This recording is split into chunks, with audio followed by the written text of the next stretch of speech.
Hello नाजरीन, तो हम अपने पार्ट 2 में देखते हैं कि और कौन से 7 इफ़ेक्ट्स हैं ज़बरदस्त। इसमें ये सबसे पहले ये देखें, ज़बरदस्त लाइटिंग वाला इफ़ेक्ट है। इसको आप अपनी वीडियो में डाल के अपनी वीडियो को बेहतर बना सकते हैं। ये देखें, ये भी लाइटिंग इफ़ेक्ट है।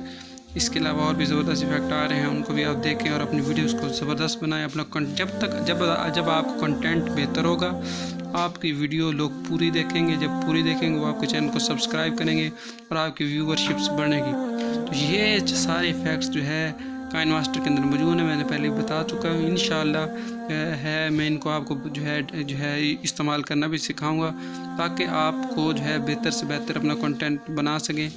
तो और आप जो है ज़्यादा जो है व्यूअर्स ले सकें, ज़्यादा सब्सक्राइबर ले सकें। तो इसके लिए अगर आपको मेरी वीडियो पसंद आई तो मेरे चैनल को सब्सक्राइब करें, लाइक करें, शेयर करें। शुक्रिया।